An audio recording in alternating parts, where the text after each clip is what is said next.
وہ بنیادی سی زمارو قرآن و سنت تے زمونږ امام ابو حنیفه رحمت الله علیه، امام مالک، شافعی، احمد رحمهم الله چې محنت کړي دی او دا پلکاو مسائل داغه استخراج او استنباط کړي دی د قرآن و سنت نه کړي دی. بنیاد بیا قرآن شریف ته د الله کلام او د پیغمبر سنت داغه شرح ده. الله خپل قرآن شریف کې فرمایي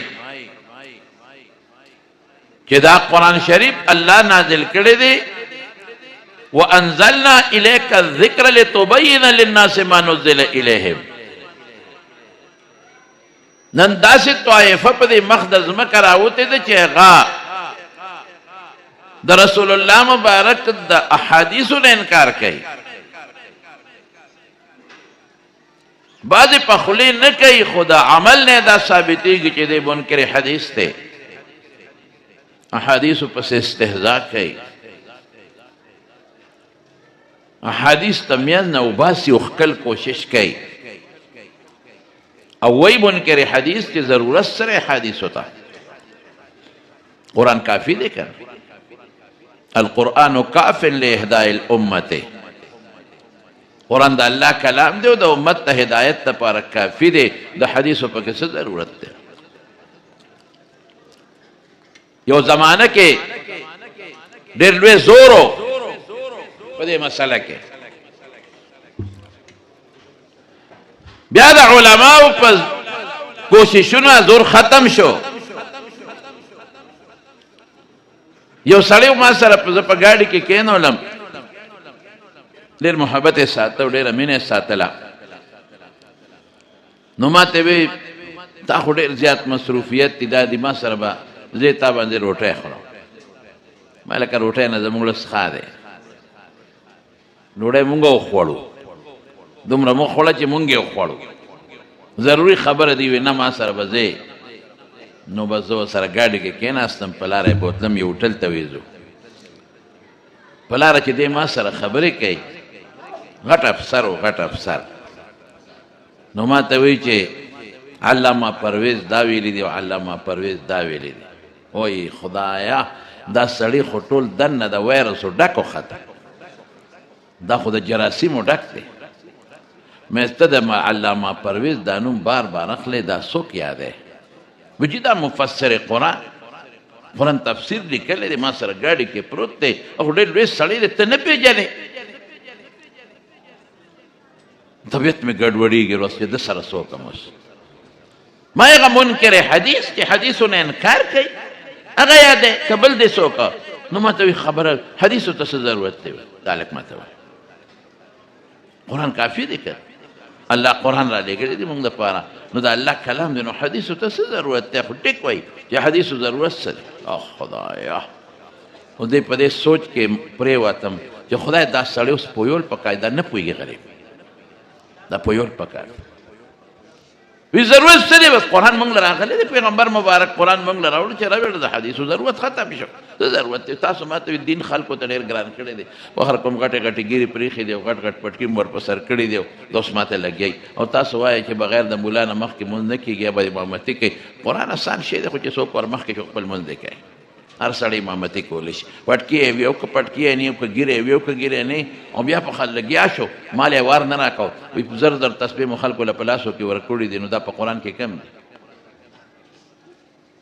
قرآن کې خو تسبیح ذکر نشته، قرآن کې خو د پټکي ذکر نشته، قرآن کې خو د ګیرې ذکر نشته. قرآن کې کم دی خدای ویلي چې ګیره پرېږدی؟ قرآن کې کم دی دا ویلي چې ملا به مونځ کوي مخکې کېږي به امید یې مونځ نه کوي؟ او د ملا او د امید دا فرق پکې په کم ځای راغلی؟ ټول قرآن اسانه شی دی. او هیڅ بعض ایتونه ورته معلوم وي، قرآن شریف کې الله نه وایي ولقد یسرنا القرآن للذکر فهل من څنګه دی؟ حاجي فهل من مدکر، آسان شی. خدای بس ما لن ورته یو ټکي وي، مې قرآن شریف کې الله وایي یقیم الصلاة، د دې څه معنا ده؟ وایي چې مونځ وکړئ. مې مونځ څه معنا؟ مونځ څه ته وایي؟ وی تا ته مونځ نه راځي، مې تا نه زده کوم، ته اوس ما ته معنا وکړه. تا ته غلام محمد پرویز څه ویلي دي؟ اقیم الصلاة، مونځ وکړه. دا د صلات معنا چې ته مونځ کوې، دا ته چا ښوولې ده؟ صلات خو دعا ته اقیمو یو معنا به ده وکړي چې دا وي، دا معنا هم شته اقیم. برابر کې دعا وکړې. دا چې ته د سار څو رکعاته دي؟ ما ته وی خو د سار 2 رکعاته فرض دي، سنت خو پکې وي تاسو زیات کړي. وای بابا مې سړی خو بل طرف ته تللی دی، دا خو دین ډېر آسان پیش کړه موږ ته. د ماسپښین 4 فرض دي، دا نو مخکې وروسته سنتو ته پکې ساجت شی مقرر کړی دی. د ماښام 3 فرض دي او دا مخکې وروسته سنت دا پکې تاسو ځان راایستي دی، دا ویتر دی او دا سنت دی. د دې ضرورت څه دی؟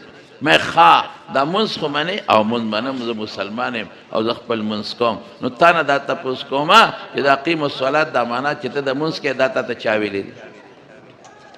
ما به په لنډه پوهېږم. بیا مونځ کې څو رکعاته دي؟ سار 2 دي او بیا په 1 رکعت کې رکوع ده او 2 سجدې دي او دا قاعده ده او دا په ماسپښین کې اوله قاعده ده او دا پکې دویمه قاعده ده. دا درته چا ښودلی دی؟ سړی لږ غلی شو. دا خو نور هم اسان که دي، دین دین آسان کا. قیم الصلات لن معنا به درته دا حکم د عربۍ د ګرامر مطابق چې دعا کوه خیر و خلاص. دا قصې پسې چې دا 2 رکعاته دي او 1 رکعت کې 2 سجدې دي او پکې رکوع ده، دا چا ویلی؟ سړی غلی شو، غږ یې ونه کړ راته. مې بچې دا د مونځ معنا مونږ ته محمد مصطفی ښودلی دی. ټولو وایي صلی الله علیه وسلم. اقیم الصلات چې دا ته کوم وایې که نه، صلات دا مونځ دی او دا 1 رکعت کې 1 رکوع ده او 2 سجدې دي او دا قاعده اوله ده او اخره ده او پښتانه وایي دا ډک رکعت دی او دا پکې تش رکعت دی. دا مونږ ته حضور پاک ښودلی دی. قرآن کې الله خپله پیغمبر ته فرمایلی دی وانزلنا الیک الذکر. دا قرآن مې درته نازل کړ لتبین للناس ما نزل الیهم. د قرآن په تشریح به تا خلق په معنا به ته پوهې. که داسې احسان وي نو بیا خو ضرورت نو د پیغمبر د راتلو. او الله قرآن شریف کې څه وایي؟ لا تحرک به لسانک لتعجل به ان علینا جمعه وقرآنه فاذا قرأناه فاتبع قرآنه ثم ان علینا بیانه. امام بخاری څه وایي؟ ان تبینه للناس. د قرآن لوستل جدا دی، قرآنه او بیانه جدا شی دی. امت پویاول، امت تشریح کول. ما زمون ټول د پیغمبر د بخاری ترمذی چې کتاب الصلات دا د اقیم الصلات تشریح ده او چې څومره د حدیثو کتابونه دي او په هغې کتاب الزکات ته دا ټول پیغمبر مبارک د آت الزکات تشریحات کړي دي، د هغې شرایط اصول ښودلي دي.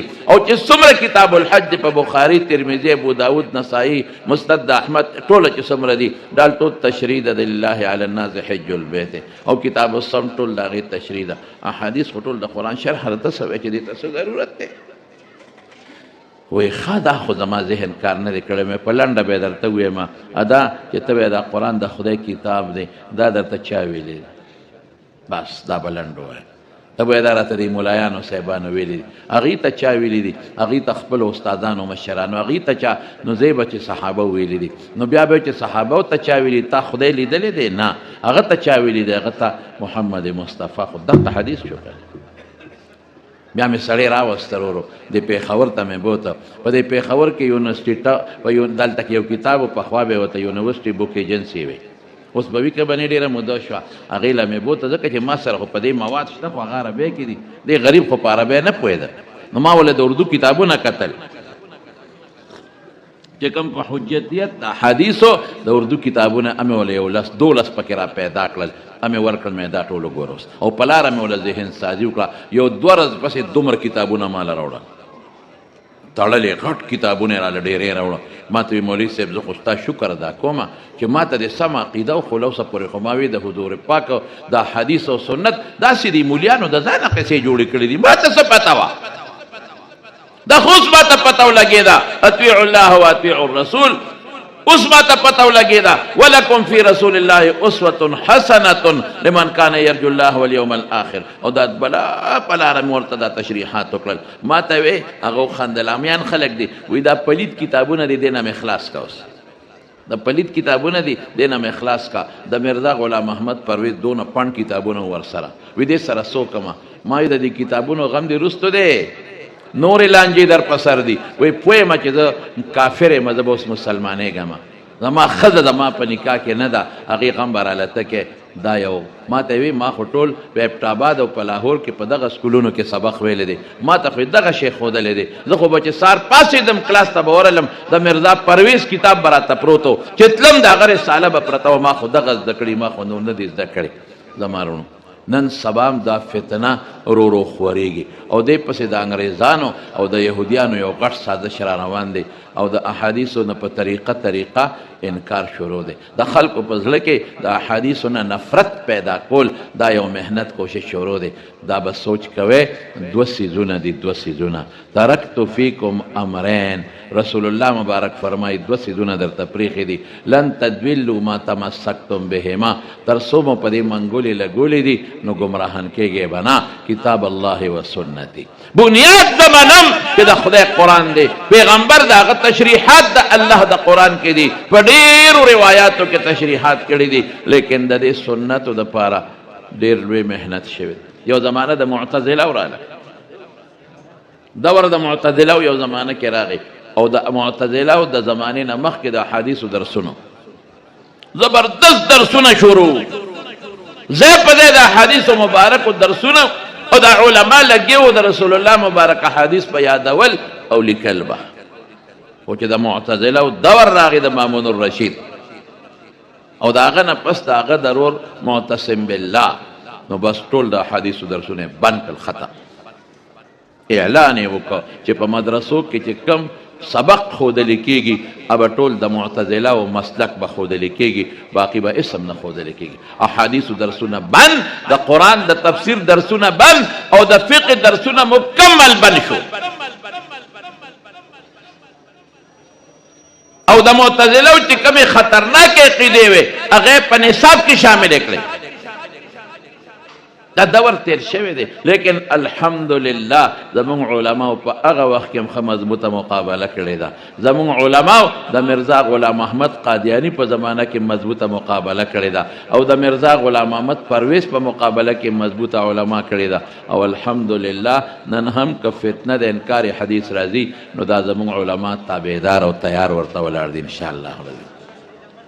زمونږ چې دا طالبان جوړو دې دپاره جوړو. ما نن په طالبانو ته په بخاري کې کتاب الرد علی الجهمیه کې دا خبر وکړه، مې امام بخاري دا کتاب ولې په آخر کې راوړه؟ دا خو د معتقداتو کتاب دی، دا خو د ایمانیاتو کتاب دی. نو مخکې کتاب الایمان ذکر کړي، دا به د هغې حصه ګرځولې وکړه.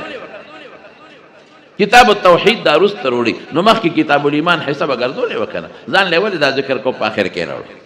ته ضرورت کته به دې کې رد په فرق باطله وکړي، نو په کتاب الایمان کې په مرجئه باندې او په معتدله او په خوارجو ردونه کړي، دې ځان له ولې ذکر کړي؟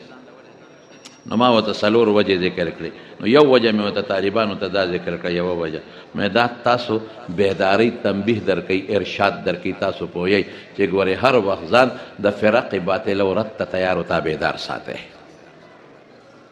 خصوصا په معتقداتو په ایمانیاتو کې چې څوک غلط نظریات خورئ. مخکې مې هم درته امام بخاري وی کتاب الایمان راوړه، سوچا عقیده مې درته ښکاره کړه، امور الایمان مې درته ښکاره کړل، او چې کوم باطل فرق او په ایمانیات یې رد کو هغې باندې مې ردونه درته وکړل د احادیثو په رڼا کې.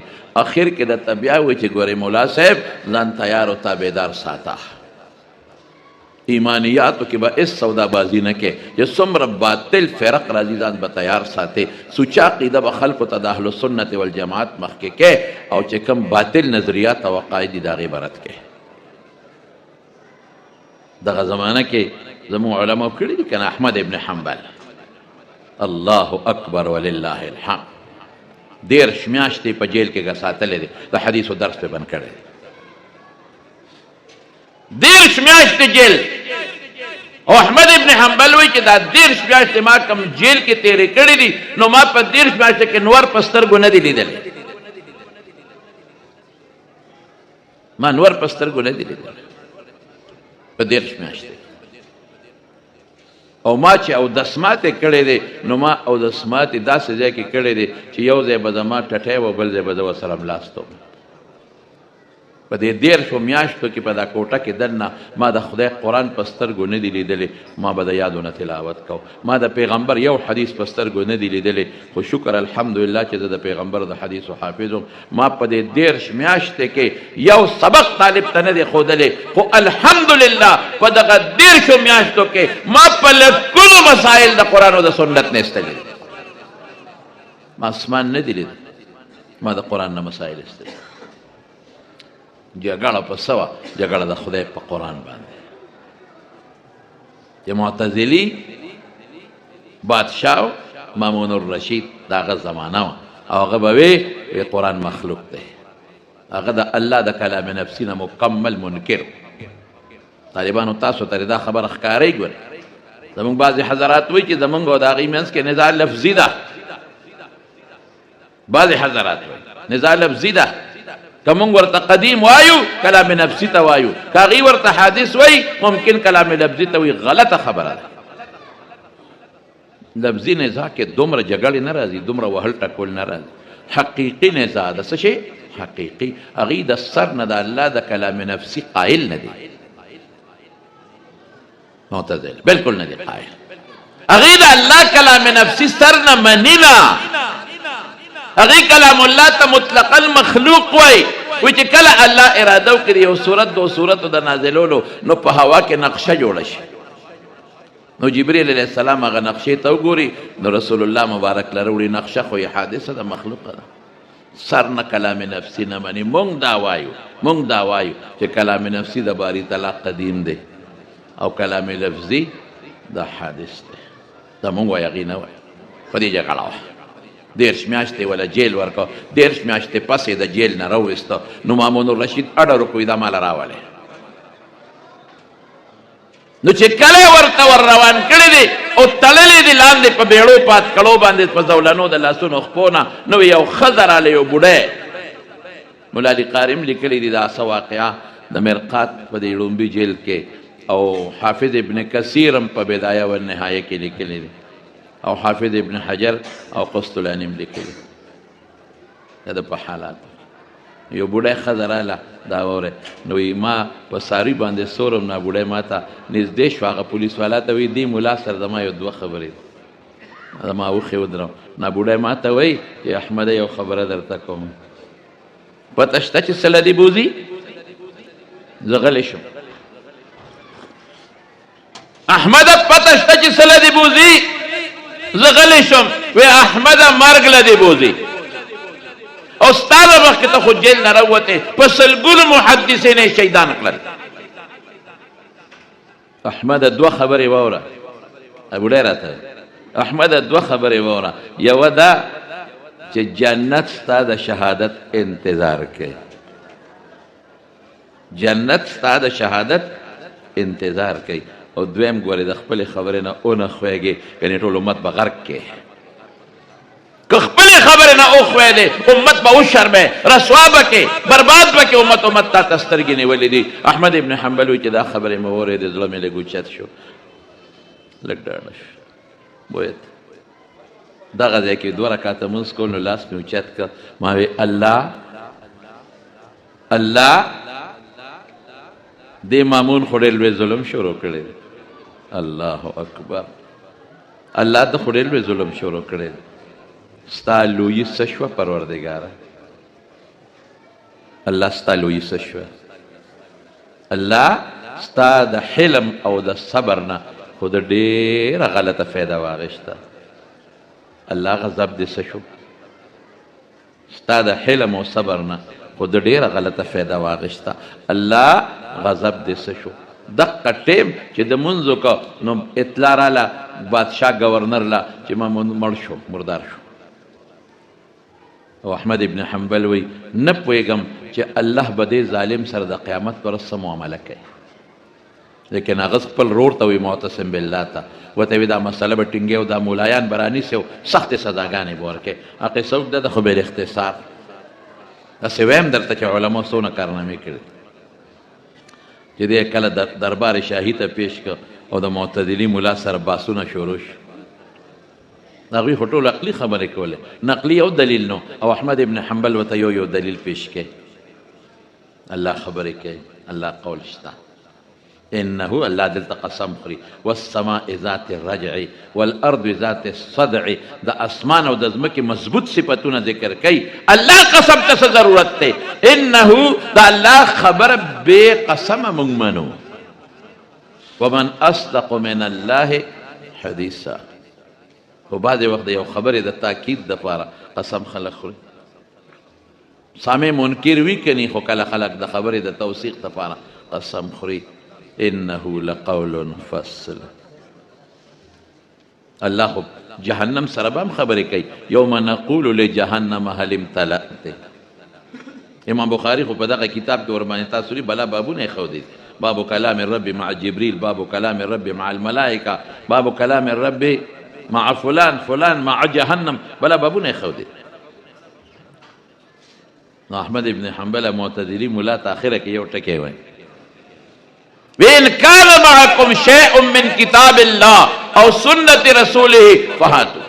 ځکه د قرآن یو آیت ته سره یا د پیغمبر یو حدیث راوړی اس وسره، لیکن بیا هم په د حکم وکړئ په دورو یې ووهئ. روز یې ورته مقرر کړه. احمد وایي چې کله یې بوتلم یو غل راغی. غل راته وایي چې ګوره احمده پام کوه چې اسې نه غلط دې نه کي او د هغوی د عقیدې اظهار ونه کې، اقرار ونه کې.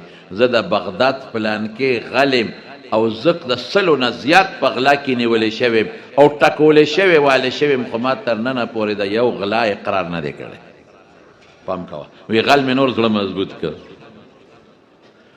امام شافعي ولا استاذ یې راولېږه، وی لاړ شه او یو خط یې وله ولیکه لفافه کې بند. وی دا به نه کولاوی، دا به احمد په خپله کولاوی.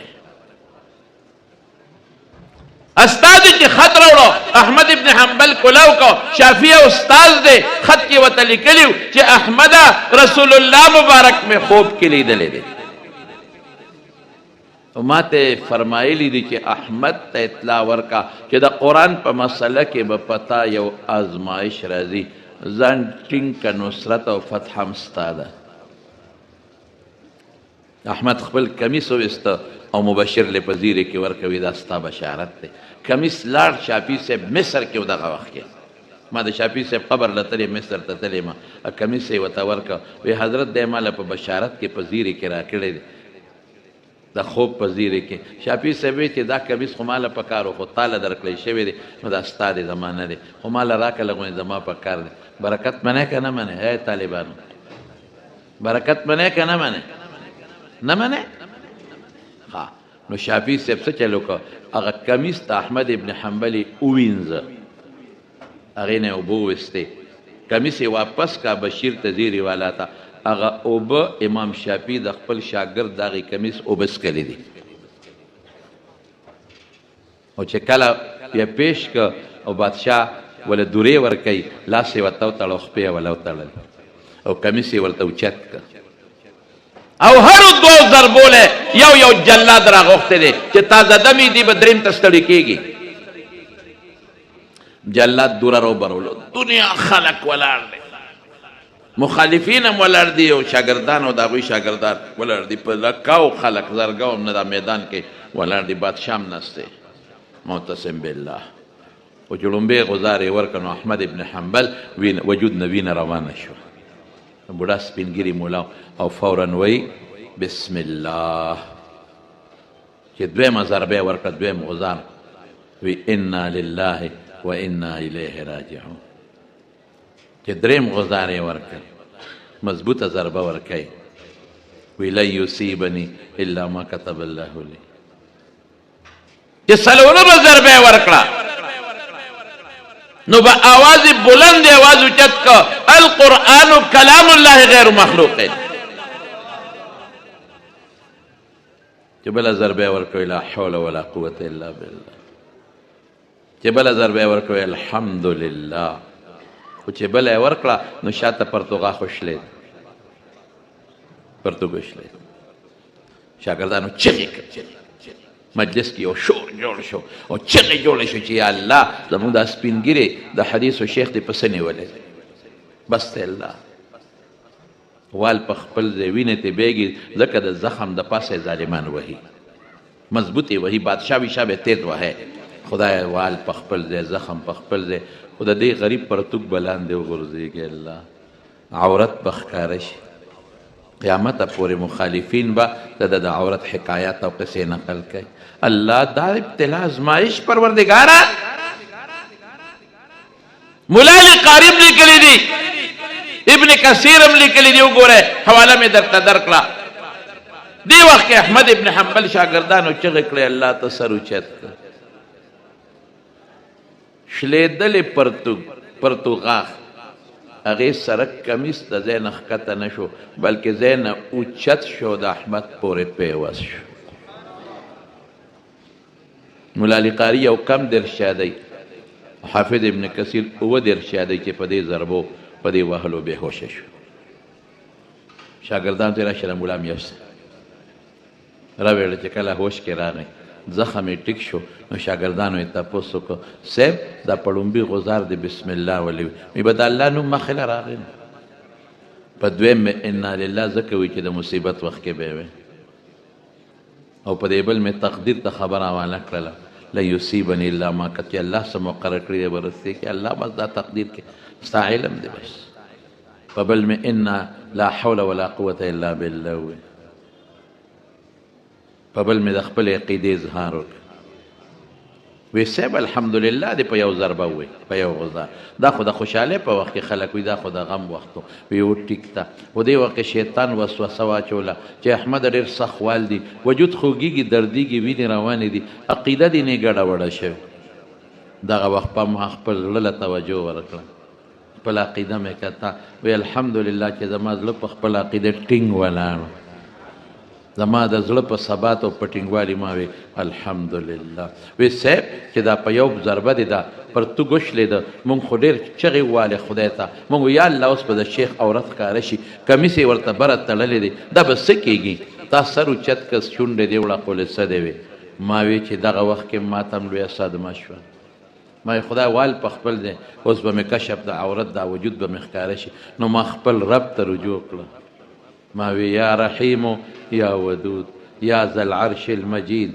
یا فعال لما يريد اسألك بعزتك التي لا ترام وبملكك الذي لا تضام ان كنت على الصواب فلا تهتك ستري خدای که زه په حق یم زما پرده مان الله مې دعا قبول کړه زما پرده خدای وانه غشي بیا ورپسې امام شافعي سوال جواب را لېږي احمده په کم کمیس کې چې د قرآن د مخه والو خوړل دا اوس ما لولېږه هغه کمیس یې شافعي صاحب لولېږه امام شافعي صاحب ته چا وی په دې کمیس څه کې دا خوشلیدلې کمیس دی وی دا مې پکار دی واورئ چې کله امام شافعي وفات کېده نو وصیت یې وکړ وی چې زه مړ شم مالا غسل راکې او کفن راکوي د کفن لاندې به د احمد دا کمیس زما په دې سینه د پاسه واچوي ما نه به الله تپوس کوي محمد ابن ادریس شافعي څه دې راوړي دي ما سره څه نشته زه به یم الله اسم نشته زما یو شاګرد دی د قرآن د مخه ډېر وهل خوړلی دي کم کمیس کې د قرآن د مخه وهل خوړلی دي هغه کمیس مې درله په سفارش کې راوړلی اولئک آبائنی فجئنی بمثلهم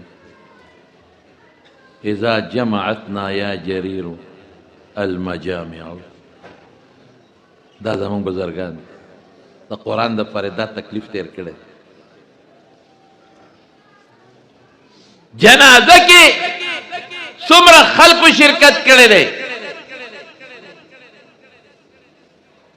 جنازه کې څومره خلکو شرکت کړي دي 25 लाख 25 लाख خلکو جنازه کې شرکت کړي دي شل زره بلکې یو تاریخ 25 زره لیکلي دي يهوديان عیسایان صرف د احمد ابن حنبل جنازې د وجه نه مسلمانان شوي دي 214 کاله پس خوا کې بل قبر کنيستېده 214 مولا علی قاری لیکلي دي نو بل قبر کنيستېده نو د احمد ابن حنبل لحد پکې وغورځېده داسې سالم پروت و لکه کوم ورځ چې خخه و سالم پروت دی دین د پاره دا تکلیف تیر کړی قرآن د خاطر هغه دین رو رو رو رو رو رو مونږ ته ورسېد. استاسو استادانو هغه تاسو ته په سر کې. تاسو فارغ التحصیل ورته سړی وایي، فارغ مارغ نشته، فارغ التحصیل دا زمونږ هسې عرفي اصطلاح د فارغ التحصیل. تاسو فارغان نه یې، ستاسو اوس کار په سر شروع شو. د استادانو اوږې څه څه سپکې شوې، ستاسو په سر یې پټکي کېښودل. اوس په تاسو دا دین اخلی او امت ته به رسوئ، خو په کومه طریقه؟ ادعو الى سبیل ربک بالحکمة والموعظة الحسنة. دا قرآن و سنت به رسوئ مخلوق. لومة لائم هېڅ پروا به نه ساتئ. درس تدریس به شروع کې، د ډوډۍ پروا به نه ساتئ. زموږ ډېر استادان وي هلته مدرسه کې تنخوا ډېره ده او دلته کمه ده، هلته به ځم. نه نه نه، دا به نه کوئ.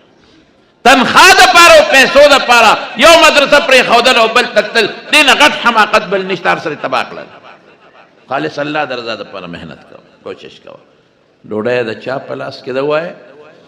الله په لاس کې. ښه رزق به خدای درکوي، ښه جامه به خدای درکوي، ښه عزت به خدای درکوي. دا فکر مه کوه. کار شروع کې، د حدیثو درسونه شروع کې، عام کې تفسیر باندې خلک پوه کې، نحو صرف په دې مقاصدو خلک پوه کې. دویم ټیم کې مدرسې جوړې کې، په لومبي ټیم کې جوړې کې، په نورو مدرسو کې درسونو کې امت د جهالت نه وباسئ د هدایت رڼا ته. دغه مشن د محمد مصطفی و صلی الله علیه وسلم. نو ډېره د خوشحالۍ خبره وه. دا څو خبرې مې ستاسو خدمت کې، نور علما کرام هم تشریف فرما دي، هغوی هم بیانونه کوي، خو زه به په دې اکتفا وکړم. قاري داود صاحب ته د هغه جمله مدرسین حضرات ډېر کلک کلک علما الحمدلله دلته ناست دي، ټولو ته زما د طرف نه مبارکباد دی، او الله پاک دې مدرسې له مزیده ترقي برکتونه ورکړي. نو دې طالبانو نه د الله د دین د نشر اشاعت مزید توفیق نصیب کړي. وآخر دعوانا ان الحمد لله رب العالمین. یو ځل په جمع ټول درود شریف ووایو.